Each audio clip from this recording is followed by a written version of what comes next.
মরা মানুষের চুল হাড় কবর থেকে তুলে এনে দিলেই 2 থেকে 3 দিনে প্রেমিক প্রেমিকাকে বশীকরণ, দাম্পত্য কলহ দূর করা, গোপন রোগের চিকিৎসা সহ দেয়া হয় সব সমস্যার সমাধান। এমন একজন আলেমের সাথে যার চিকিৎসার ভূয়সী প্রশংসা করেছেন রোগী থেকে শুরু করে স্থানীয় ওলামায়ে কেরাম এবং সর্বস্তরের জনতা। আমার জীবনে যত এই জারফুক বা কবিরাজ আমি দেখেছি তার মধ্যে হুজুরে আমার কাছে শ্রেষ্ঠ, কারণ শরীয়ত বহির্ভূত কোনো কিছুই আমি হুজুরের কাছে এখনো পাইনি। সকাল হতেই হুজুরের বাসার বাইরে দেখা গেল শতাধিক মানুষের ব্যাপক ভিড়। দেশের বিভিন্ন জায়গা থেকে তারা হক্কানি এই আলেমের কাছে চিকিৎসা নিতে ছুটে এসেছেন। জাদু এবং বদনজর অথবা জিনের ক্ষতি অথবা মানুষের বদনজরে যদি কেউ এফেক্টেড হয়, সেগুলো আশা করি একদিনই চিকিৎসা করা সম্ভব। ম্যাক্সিমাম এগুলো একদিনে হয়ে যায়। অনেক কবিরাজ যেখানে বারবার ভিজিট নেয়ার জন্য রোগীদের ঘুরাতে থাকেন, সেখানে আব্দুল্লাহ হুজুর এমনভাবে চিকিৎসা করেন যাতে একবারেই রোগীদের সমস্যার সমাধান হয়ে যায় এবং একই সমস্যার জন্য দ্বিতীয়বার রোগীদের এখানে আসতে হয় না। গত শুক্রবার হুজুরের চেম্বারের সামনে অপেক্ষমান প্রায় শতাধিক রোগীদের মধ্যে একই রোগের জন্য আবার এসেছেন এমন কাউকে পাওয়া যায়নি। মানে এখনই সমাধান, এরপর আর দ্বিতীয়বার আসা লাগে না। তাবিজ অথবা জিদের চিকিৎসার ক্ষেত্রে দিনদার মানুষের অন্যতম আশঙ্কা থাকে এটি ইসলাম বিরোধী কিনা, অর্থাৎ শরীয়ত বিরোধী, কুফরি বা শিরকি কোনো কিছু এখানে আছে কিনা।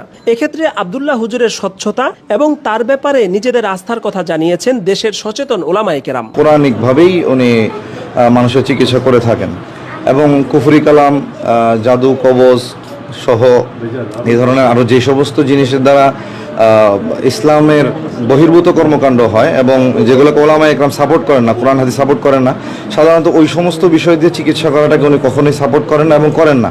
জিন এবং তাবিজের চিকিৎসক আব্দুল্লাহ হুজুর জানিয়েছেন তার এই চিকিৎসা পদ্ধতির নাম কুরআনিক শেফা, কারণ অন্য কোনো তাবিজ, কবজ বা ঝাড়ফুঁক নয়, শুধুমাত্র কুরআনের আয়াত তিলাওয়াতের মাধ্যমে তিনি চিকিৎসা দিয়ে থাকেন।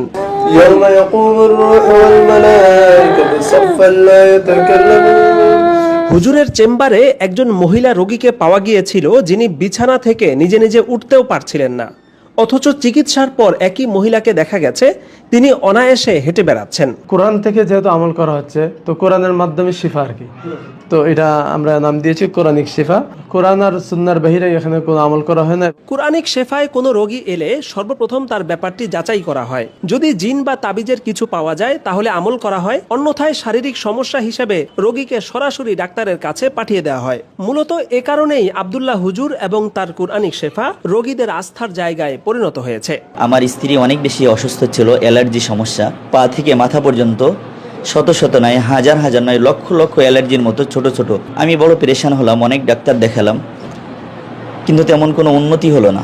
পরে আমার উস্তাদে মোহতারাম সন্দীপ বিশ্বাস হুজুরের জামাতা মুফতি আসমাউল্লাহ সাহেব হুজুর আমাকে বললেন, মাদারনগর নূরবাগে একজন হুজুর আছেন আব্দুল্লাহ হুজুর, তুমি ওখানে যেতে পারো। তো আমার আহলিয়াকে এখানে নিয়ে আসছি।